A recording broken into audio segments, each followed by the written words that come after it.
Hey there, guys. Yeah, I'm back again, back in business, I think, kind of. I had a nice rune just now. It is the Elker protection rune. It's so much fun watching the runes, looking at the runes again. This is my little, look at that, frozen Elsa and Anna cheapo notebook that I use for keeping track of the actual runes that I pull, like so. You won't be able to see any of that to make that out, which is actually rather clever. I'm always messing around with my keeping track of my cards and things. Why is this such an issue? I see other people who've got all these immense journals and things where they keep track of everything, and it just ends up you writing endless pages of stuff to yourself. You know, I'm too old for that kind of stuff. I just don't do it. It turns out, however, I've been pulling runes rather irregularly. Today being October 2nd, Wednesday, and it is, as I can sort of see in my couple of pages here, that I've been actually pulling runes since, when did I start this? End of July. Let's say once a week on average, and then 2-3 times in a row, and then I forget all about it again because turmoil, troubles, problems and difficulties. However, I have not had the Elker rune come to me before in those whatever 20 odd sessions. So that's always interesting, isn't it? Like, you get this rune and you go like, so what do I think the rune means anyway? So I'll have to go over to Shuffle Tarot's series again to see what she has to say about it, and I will just stick the rune in my little basket here with the bag and the booklet, and so I can cast an eye on it. It feels nice because, of course, the Elker rune is associated with protection, with if I start thinking about that, it'll be something along the lines of having a dangerous guardian. Why do I say it like that? I say it like that because, of course, nobody knows or cares. Let me pause for 1 second. That was 1 second. It was probably like 17 seconds. Second card I get out of my homemade, my own Rose Oracle cards, is Dangerous Guardian, like so. See that? This is actually Lamo. I'm going to stick the card in with Elsa and Anna, and because this is cool. This is actually cool. It's one thing that you don't really know what it means, illustrating another thing that you don't really know what it means, and sort of, me in the middle, kind of, coming to terms with this idea. Of course, I'm kind of potentially hysterical here. Inside, definitely. I'm trying to make myself talk so I can use the verbs and the words to comb out some of the excitement and stress and things. Relationships and things. Oh my God, you people. How do you do this? How do you live with people, especially when there is nothing you can take for granted? Good one. Yeah, I thought so. The thing is, like, I came on, in the middle of the night, which was kind of cool. I thought I enjoyed doing videos like that. To talk about the conversation I had with my papa. Papa Smurf. Oh my God. And it was like, okay, so since then, I suppose 48 hours have passed. Hang on a second, I have to put my phone on silent mode. Yeah, so the phone's on silent, no more messages, no more beeping and stuff. And I can at least, sort of try to pull back whatever energies there are that are just all over the place. And, get a story going here for myself at least. And for you who are watching this, because I don't want to waste your time. I so don't want to waste your time, because I hate it when somebody wastes my time. I think my dad would qualify as a dangerous guardian. Yeah, maybe I am one. I don't know. What do I even mean by that? It's like this powerful protector that you just don't want to annoy, or you don't want to get in their way, and if you make one wrong move, they will just slay you, in whatever meaning that applies to us at that point. Too many things, you guys. I drive myself nuts. Hoping,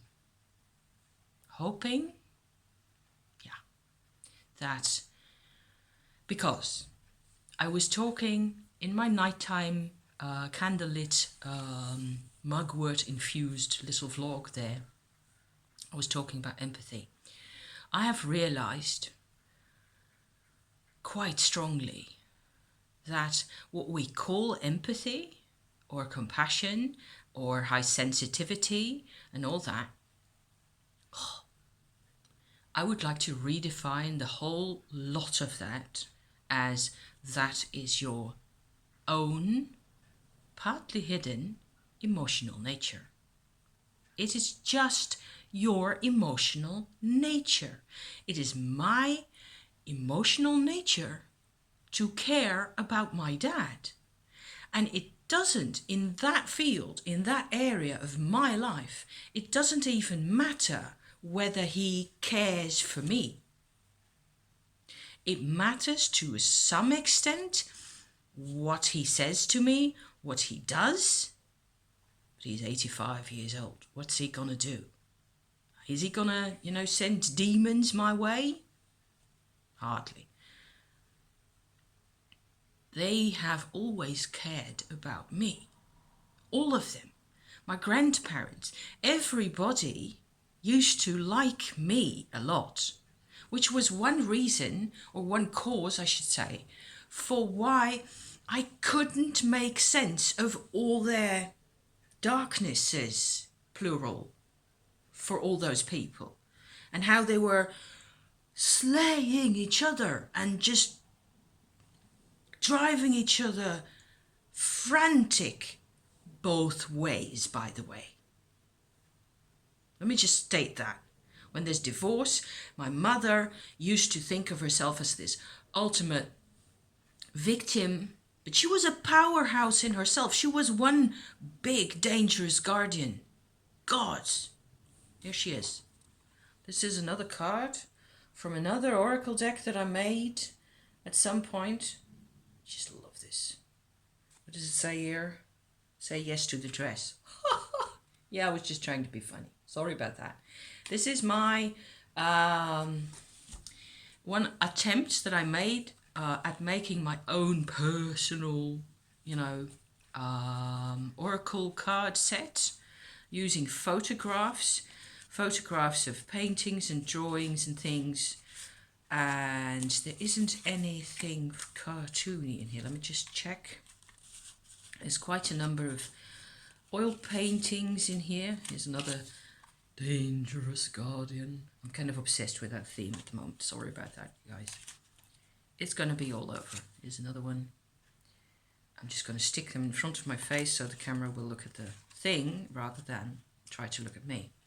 So I've got a couple more drawings.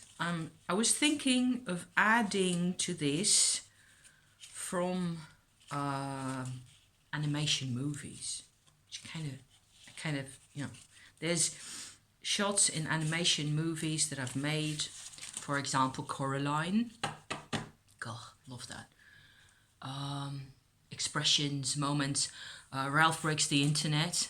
another great one. There's plenty in there, you know. You could make, I don't know, I could make an addition to this, because all this in here, in this deck, let me show you a couple of cards, is rather more personal. It's all parts of, you know, you can see that there wasn't enough blue ink in my printer cartridge right there. These are, yeah, old oil paintings I made at some point. Photographs of those printed and printed out on the printer. There's a bit of blue ink right there. You know, lots of stuff like that. Dreamy stuff, imagination land, you know, all that great stuff. So I could use, I might make like an addition to this, like, I don't know, 12 cards or so, because I do have that number of shots where I just paused the movie on the TV screen. I took a photograph of that. Exactly right. You know, just like I did for the Smurf Tarot, if you remember that. That was fun, making that. Just trying to get major arcana out of this Smurf movie, the Lost Village Smurfs. Guys, it was so much fun.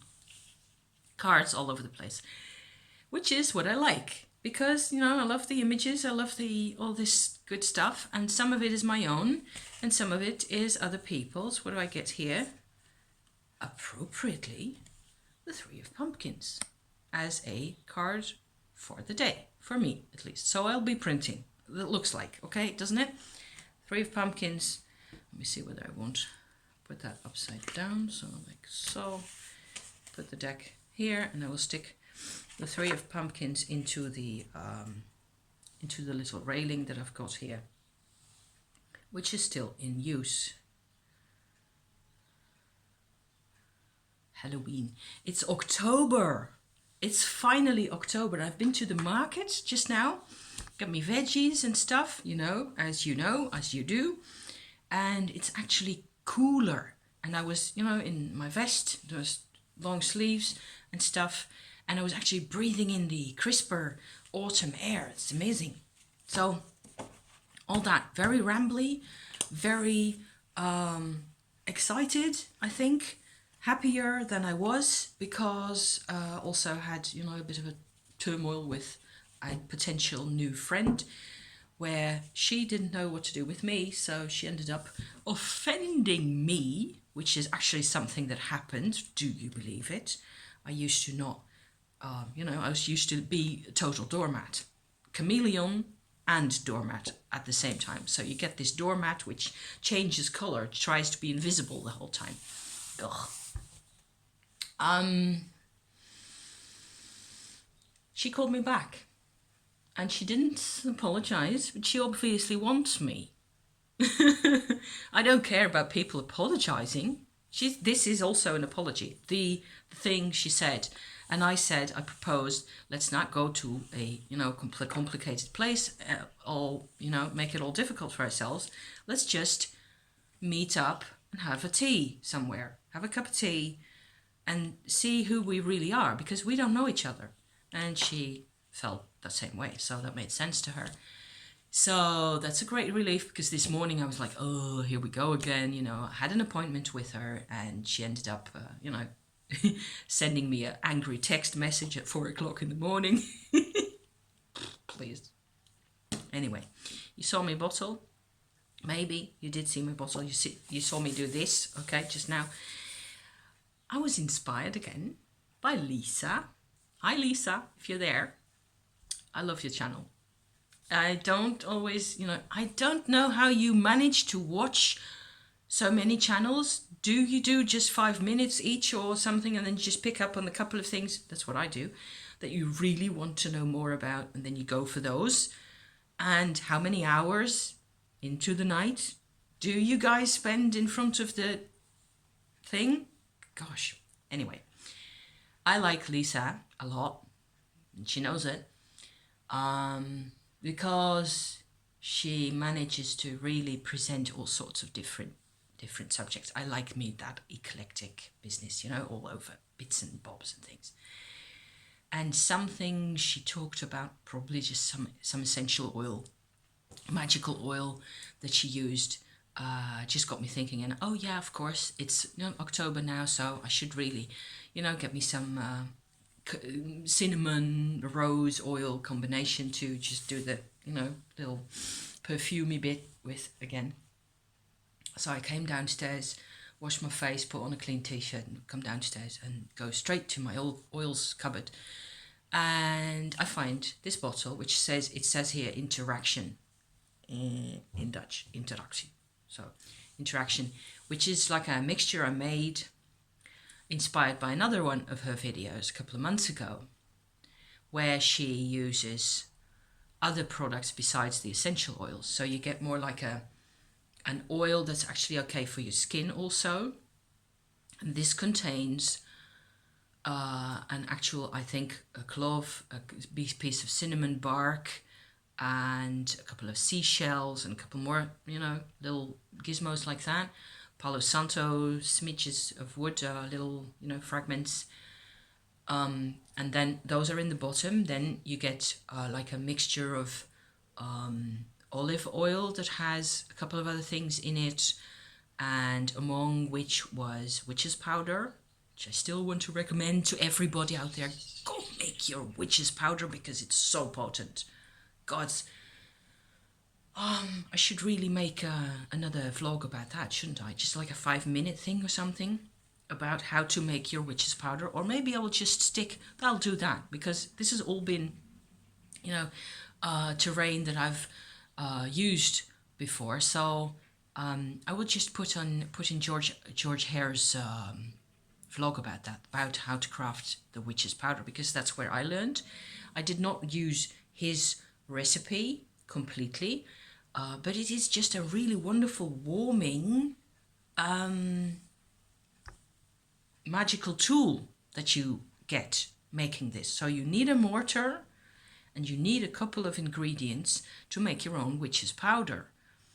And it's basically brick, for which I've used sea brick that I found on the beach, charcoal, sea or rock salt, black pepper, and I think that's it really, to which you can add resins and herbs, and as long as it's dry.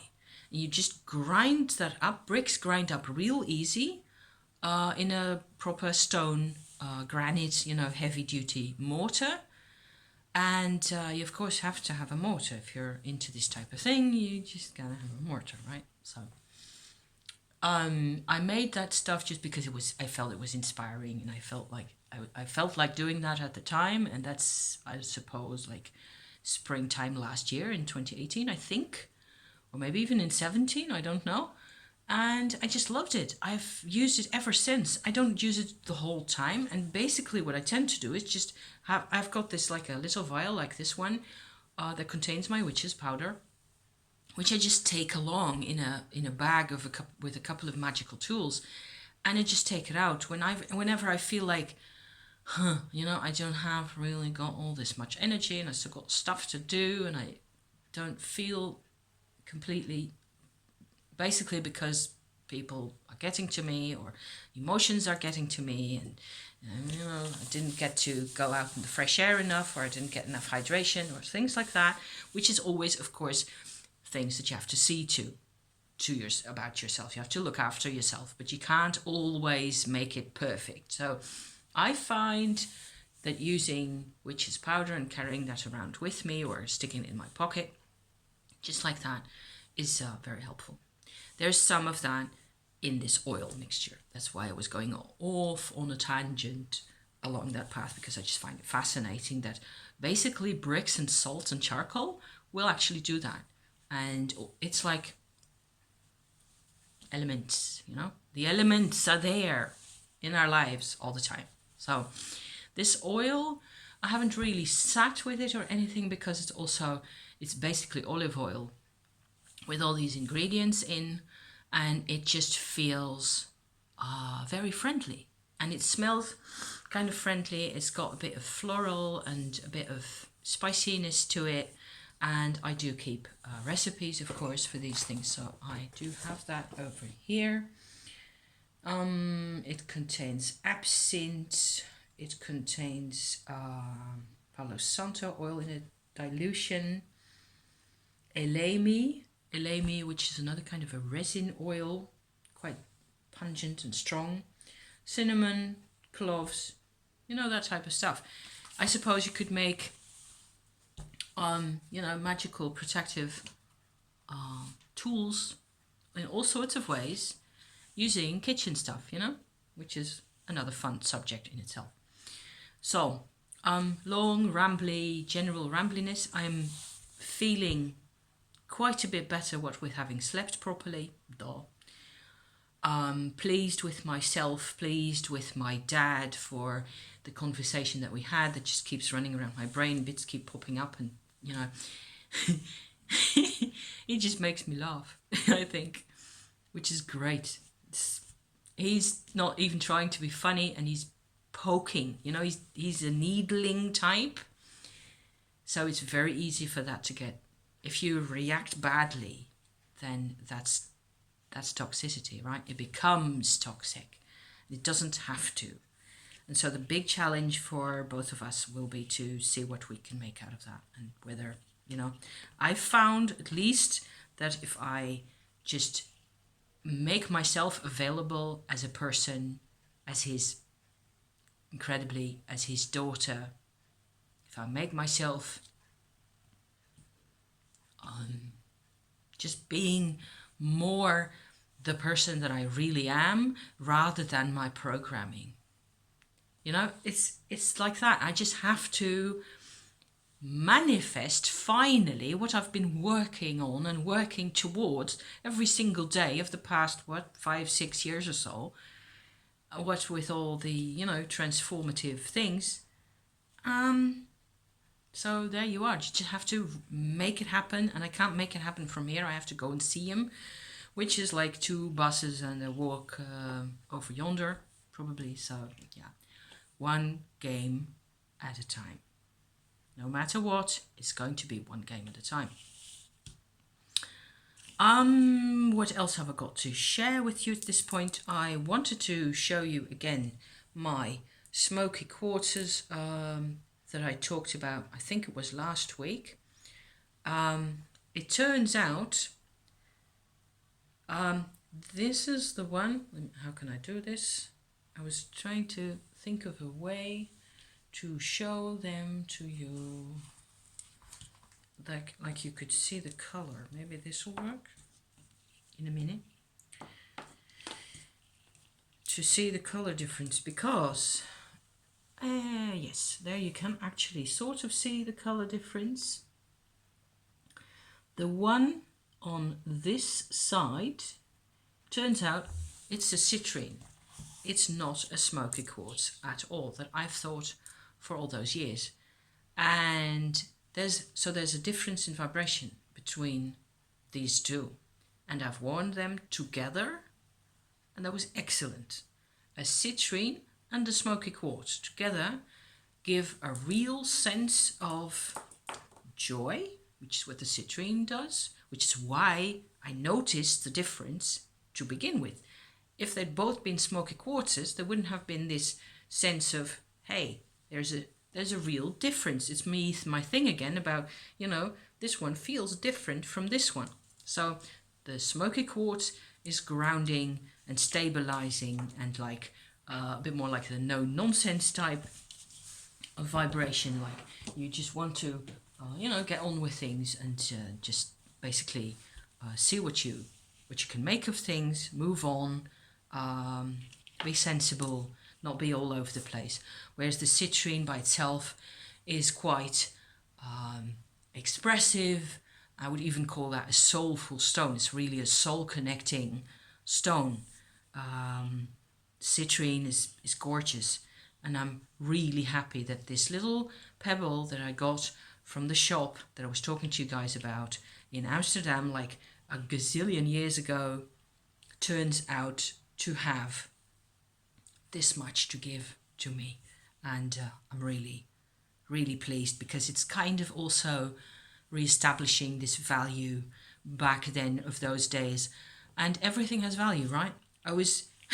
I tend to keep laughing all the time because I keep running around my brain with, imagining kind of my dad going, Okay, so what does it, what's the value, and what's the value of life anyway, and that type of, those types of questions. So interesting times, like I said, because what is the value of life? And I had an answer for that, I think, last night when I was thinking about these things. The value, the real value of us and of our experience depends on the time we give our inner child, solely. If you do that, if you manage to get that sort of back above ground again, have this conversation inside of you with this child, child is me, and the wonderful dress back there, that's my mum. She made the dress. The child needs to be heard. And everybody, out there of you, people who watch this, my community, my peoples, my tribe, you're all about this. Everybody's sort of turning at one point or another from basically just, lovely messing around with cards and tarot and oracle and all that, towards what does this really mean for me? How can I put this to real good use? So value, yeah, great value. My life has gone times 50, in terms of personal value, in terms of my experience of things, because every time I pay attention to a part of myself that's not been heard before, or that's been silenced, or that hasn't had enough connection with the rest of us, the rest of me, plural, whichever way you want to see it. Every time I go in and communicate with that part of myself, that can be because through some type of memory that comes to me, that comes back all of a sudden, or even just like now interacting with my dad again, for the first time in 40 years, which is crazy and insane. I have to be really authentic. I have to be really sovereign about things. Yes, Jennifer, thank you for that, because I thought about this and I'd mention it later on. So, gosh. And every time I go to these lengths, every time I take the time, I sort of manage to get the whole tale back to this type of interaction again. Afterwards, there is added value that comes through. Like, I have this inner expansion, this inner sense of how much richer I am than I thought I was. And this has happened to me like 20 times in the past couple of years already. So each time, the experience of the very next thing in my life, it may be going to the market and get my vegetables, or chatting with the salespeople in the market, amplifies in the value it has for me and the joy that I find, because my, the fibers that are supposed to process the joy have been engaged with, if that's a word. So there you go. Another little thing that I wanted to show you. Monday I was working on my own version of the Kabbala tree of life, and here it is. I thought that it might be fun to have a look at that. I'm hoping this is going to focus in whatever way possible. So there's the names right here for the Sephirot, going like so along this rainbow. And it's not even really finished yet. But I was having so much fun. And this was actually before and after I talked to my dad on the phone. So basically this just came out. It was just like I was started off writing in pen and ink. I discovered that I had another little pen in my collection of tools and things that works really well to write with as well. I do have several of those pens, but it depends on the type of ink as well, what's exactly how well exactly it'll really work. I've been thinking about the Kabbala, the Tree of Life itself, quite a bit since getting the Kabbalistico tarot that we spoke about earlier. Trying to find again, sort of determine in my own life what those Sephirot represent. What is Chokmah to me? What does it mean? And so I have one other item that I might show you. Pause again. Yes.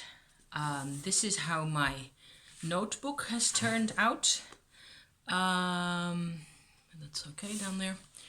My notebook that's reserved especially for tarot draws with using the Kabbalistico. I've got a little page marker like so that has these printed out, copies of those famous acacia wood knurls and all that. It turns out I can use the Kabbalistico. It's a bit brainy, of course, because you don't really get any really pretty pictures. The cards look a great deal the same. Each has a Tree of Life complete set. On the one side, a Marseille representation of the actual, major, minor card, whichever it is. And a couple of, Hebrew letters and astrological things and stuff and like that. So in the turmoil that I've been in, involved in what with my mum and my dad and all the rest of it, I've had to reassess what this really means to me.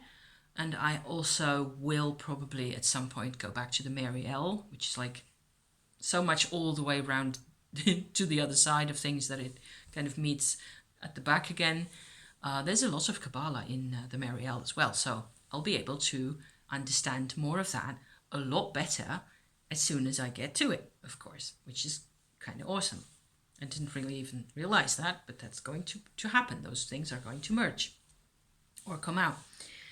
As I see it now, this is my personal version that I drew in the booklet in the beginning, in the first page of the booklet, of the Tree of Life, and with the concepts written in it as I see it. So there's material in there for another endless series, but the basic thing is that how I see it now, let me just put it up once more. You have these three nuggets at the top. I see those three as, they're mostly described as the unmanifested or hidden dimension that is still determining what our world looks like. So anything in here comes from up there. Okay, so it comes from either of those three Sephirot, either of those three concepts or sources, let me put it that way, as they develop into our world. So easily what I kind of decided for myself is that I will see those three Sephirot at the top as for our purposes, in our sense of life as we experience it as humans, those three belong to the soul. Okay? So the soul, as I have seen it, experienced it, as I've talked about it on my channel numerous times already, where I see the soul as a separate dimension, you can call it, or a separate world that similarly influences us the whole time. And so you would get this to be a soul map, really, because of course there is all sorts of connecting points inside us, in our bodies, in our minds, in our hearts, in our lives, in our bellies, everywhere, that where our soul choices, if you like, become manifest. There's a very strong, very deep connection between who we are walking around, on this planet, and the choices we make and the preferences we have and the levels of everything, the levels of authenticity or not even, all those are linked to our soul choices much more than we really know. And so I could go into this like forever, as you can tell, but the important bit to me at this point is that in the soul, this soul level, okay, so with those three elements that you get there, the idea that I would like to just, hand to you right here is that there's this soul core that is pure and sort of divine, or that communicates with divinity away from the levels of incarnation that we are sitting on right here. And then there are two other parts. So 1 + 2 = 3, right? At the top, at the roof of the building right there. And that's where it gets interesting, because one of those two is about discernment, distinction, yes, between one thing and the other. So this does not equal this. And the other is about surrender and receptivity, basically. So you get this, like the divine force, if you like, once it goes to the lengths of starting to incarnate in either one of us to whatever extent, and it has a whole lot more incarnating history being in a soul than only this one. So me, as I sit here, I'm only like this little character taking up all this time and all this space, that's the way it feels like on this end. But the soul world is like, of course, almost infinite, and it has like infinite power and infinite strength. I found this perspective on the soul as being this huge, massive warehouse of power and light and joy to be really helpful and really supportive. I needed to see it this way myself. And of course you can, try to communicate with that, but you have to kind of also surrender yourself to that. And you have to also distinguish between the vibrations that you are living with, okay? So all that applies all the time. Both the surrender and the discernment apply all the way down, and surrender leads to receptivity, leads to generosity, and to, what does it say here? Aspiration and desire, going down the tree of life like so. And the discernment leads to self-definition, strength, and one way of looking at it is working with tools. So Mercury, that's Mercury. This is Venus. So I've used the astrological assignations that are out there, for the Sephiroth the whole time to get this stuff like, what am I really seeing? Because I love symbols. I love all sorts of symbols. But I also, at some point, have to be sure that this is something I can actually use, and this I can use. What is the whole big idea about the Tree of Life being of use to me has to do with me also using the Kabbalistico tarot cards, has everything to do with being allowed, if you like, to recognize the different patterns in different people. So the whole history of my parents' divorce and their burdens that they've had to carry around with them, both of them, that I'm here to kind of alchemize, of course, is the best word, right? I'm glad that I get an opportunity to do that. and I was kind of, pushed into it all of a sudden. And so you're never prepared for this type of process. But that doesn't matter. I'm here, I'm strong, I can make new categories for myself. And the Tree of Life business and the Kabbala in this way has actually helped quite a bit. There's a German-English website where I have read descriptions of the Sephirot. I will stick the link in the description for you too. If you're into that type of stuff, you will enjoy those as well. I've just read, I don't know, maybe a third of the descriptions. I've gone like, okay, so I can recognize this as being an important concept. Okay, and the concept of surrender is one that I know from, having India connections and spiritual guide type priorities being communicated to me. So I found this really helpful. You have to kind of always, right, whenever you're completely enthusiastic and excited about a new branch of knowledge that's coming to you, you have to make it your own and go like, at some point go like, okay, so where do I find where do I find my dad in all this?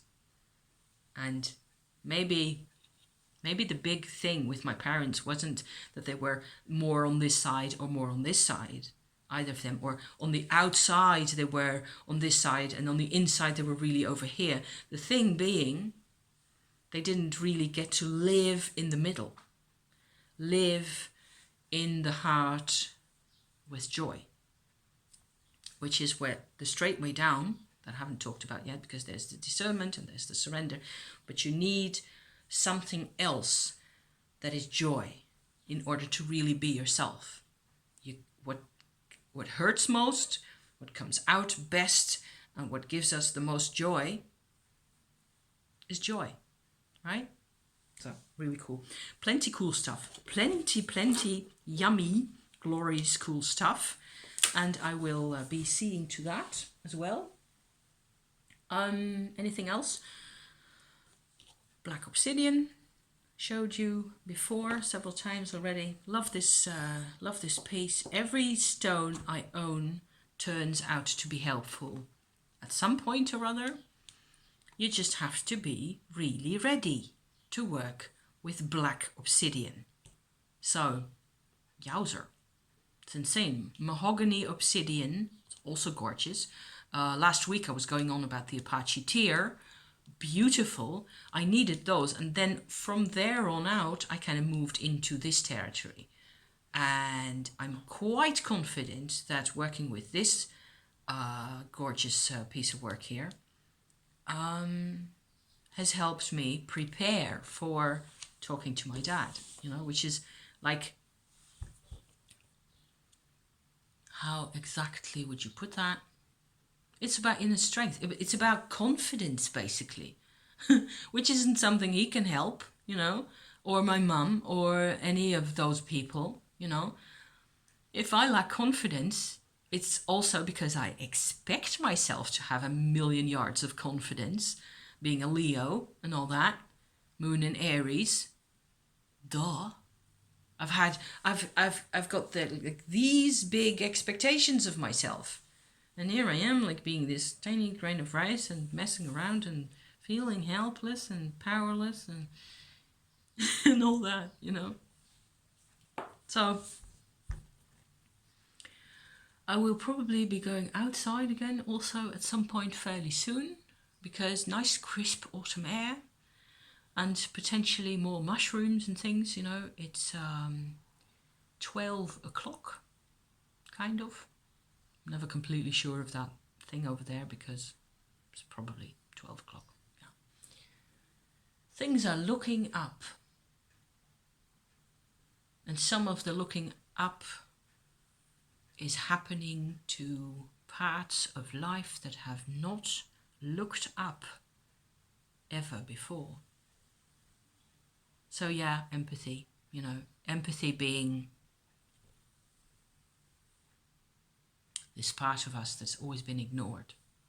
Because you was running around, you were just busy. It's so easy to be busy and running around and you just don't really know who you are, right? So it turns out my dad's important to me, and that is completely regardless of anything he says. I'm also telling myself this again, and I will be telling myself this a few more times until I have got this show on the road. So, whoever watches this, potentially my dad himself, you know. I am making TV, isn't that hysterical? I'm just having a whale of a time. A whale of a time. On that note, I'm going to leave you guys, because otherwise I'll be here all day. So, thank you so much for being here and for watching me, going through all my witchy things here. And next time I may have to, skip a day or so here and there. You're used to me coming out all the time every day with something or other, but I will probably wait a bit for me to, get things that are kind of worth sharing or that I feel are cool and pretty to look at, or, mushrooms and things like that. Because I want to just tone it down slightly for myself. I need to, stay in touch with whoever lives here. So, thank you. See you soon. Bye-bye. Ciao.